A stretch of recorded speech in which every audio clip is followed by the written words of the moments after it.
L'Évangile nous rappelle qu'il y a 2000 ans, l'empereur de Rome voulait recenser toute la terre.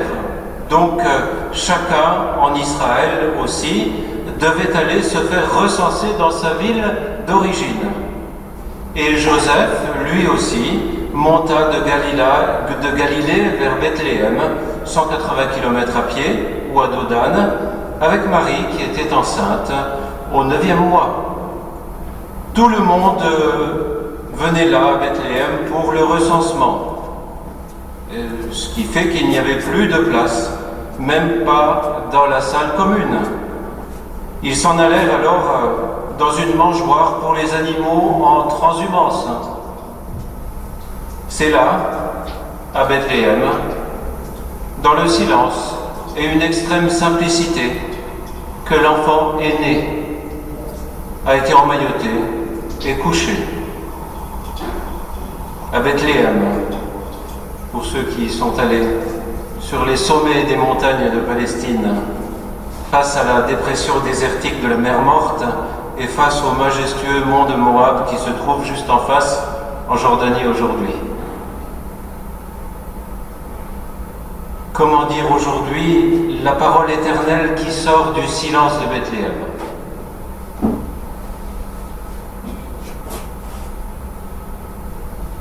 Avec des coopérants français, j'y ai vécu 2 ans à Bethléem et nous nous sommes posé cette question. Comment dire aujourd'hui, comment expérimenter aujourd'hui cette parole éternelle qui jaillit du silence et de la simplicité effarante de Bethléem? Pendant 2 ans, nous avons le temps de méditer. Je vous partagerai un peu ce que nous nous sommes dit.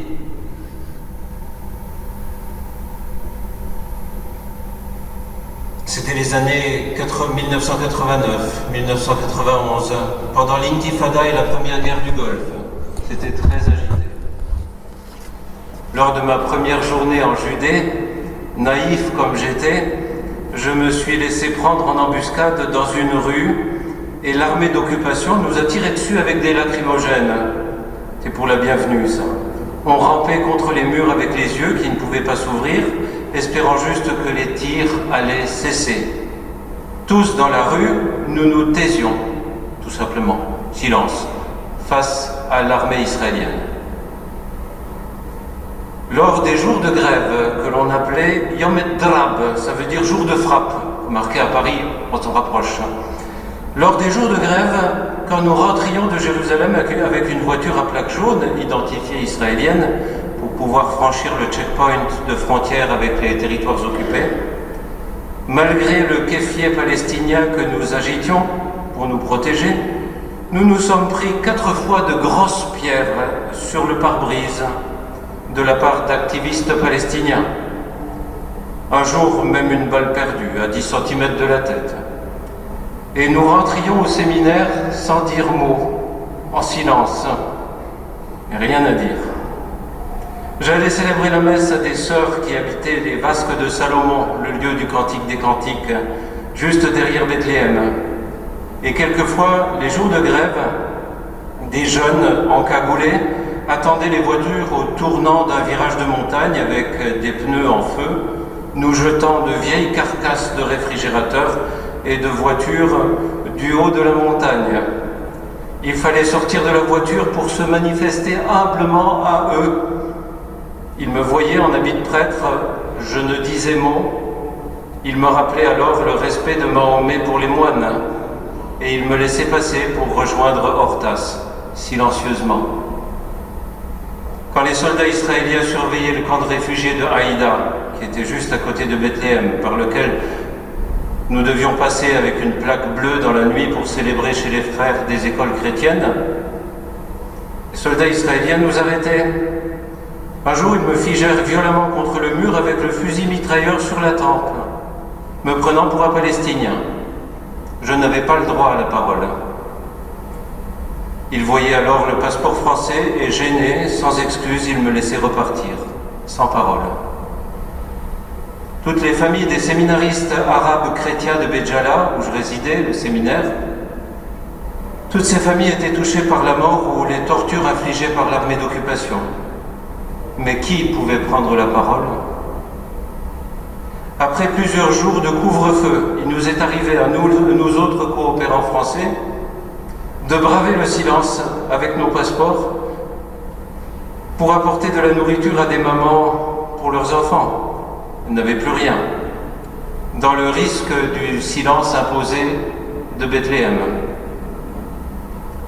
Un soir, alors qu'avec une catéchiste palestinienne, nous préparions la fondation d'une maison de sœurs sur la place de la Mangeoire, à 30 mètres de la basilique de la Nativité, les soldats se sont mis à tirer sur les enfants réfugiés palestiniens qui leur avaient lancé quelques pierres. Un enfant a été tué, nous étions obligés de nous allonger à terre pour nous protéger. Et le silence de la nuit de Bethléem reprenait le dessus. Au cœur de ces événements, alors que nous avions déjà reçu du consulat de France les masques à gaz avec les instructions pour nous protéger des éventuels missiles chimiques de Saddam Hussein, alors que nous nous préparions au pire avec une certaine appréhension, alors que plus aucun pèlerin ne venait à Jérusalem et encore moins à Bethléem, je pouvais encore, et les coopérants aussi, tous les matins, faire 3 kilomètres à pied pour rejoindre la basilique de la Nativité. Et là, dans le silence absolu de la grotte de la Nativité, d'habitude si fréquentée qu'il faut attendre 1 à 2 heures pour la visiter dans la file d'attente, je descendais vers la Mangeoire, tout seul, c'est dans la grotte. J'étais seul, dans la paix de la grotte. Et quelquefois, un ami franciscain séminariste venait m'y rejoindre, puisqu'il était sacristain, pour se confesser dans la Mangeoire. Un silence, vraiment, un silence, une paix d'une densité vraiment éternelle. Et puis la guerre a fini, les visiteurs sont revenus, des chrétiens de tous horizons. Desmond Tutu est arrivé avec les anglicans d'Afrique du Sud, les Éthiopiens, les Arméniens, des protestants, des petites protestantes arabes vêtues avec la robe aux couleurs de l'Immaculée Conception, des musulmans, des juifs athées, des moines bouddhistes qui occupaient tellement l'espace pour méditer qu'ils nous empêchaient un peu de prendre notre place dans la grotte de Bethléem. Bref, le monde entier venait et vient y chercher la paix. Un silence quelquefois rarement interrompu par les cris des moines orthodoxes ou des franciscains qui gardent la basilique et qui faisaient le ménage dans ce lieu où règne un statu quo politique. La Mangeoire appartient aux catholiques latins, l'emplacement de la naissance aux orthodoxes, alors quelquefois des cris de dispute quand le savon du seau d'eau des franciscains atteignait physiquement les délimitations orthodoxes. Mais ce n'était rien. Là, à Bethléem, dans cette grotte, il y a vraiment un silence d'éternité, une paix universelle. Un silence qui s'était même imposé au respect des Perses quand ils ont envahi la Terre Sainte avec Khosroé, qui avait vu au-dessus de la porte de la basilique la représentation des mages aux vêtements persans. Il décida alors d'entrer sans détruire la basilique. Silence, paix. Et c'est dans ce silence paradoxal que Jésus est né, à l'abri des regards. C'est ce silence qui a fait parler les anges.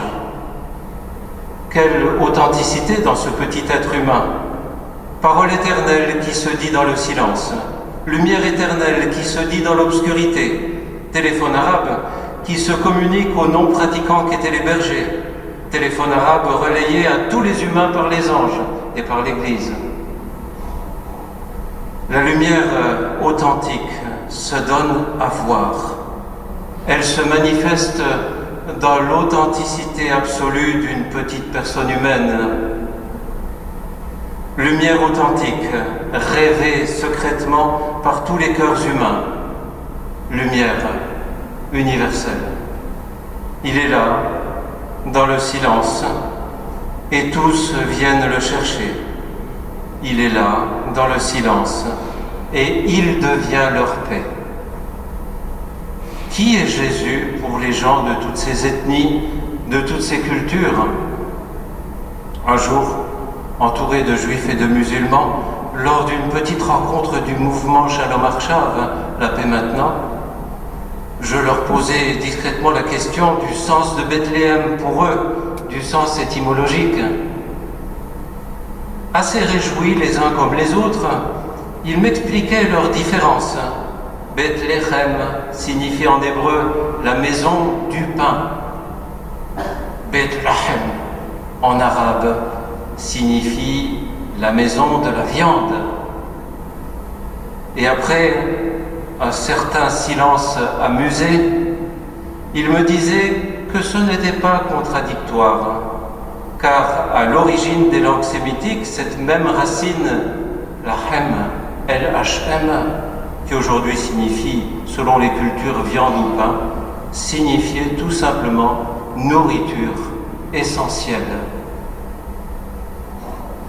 Et il me laissait, avec complicité, il me laissait confesser que pour moi et pour les chrétiens, Jésus, né à Bethléem, est vraiment nourriture essentielle, qu'il est l'origine de ma paix et qu'il est l'horizon de paix pour l'humanité. Alors viens, Seigneur Jésus, viens, nourriture essentielle. Viens, parole de Dieu jaillie du silence. Viens, pain eucharistique. Viens, plénitude de communion. Viens nous habiter et sauve-nous. Viens sauver notre planète aujourd'hui.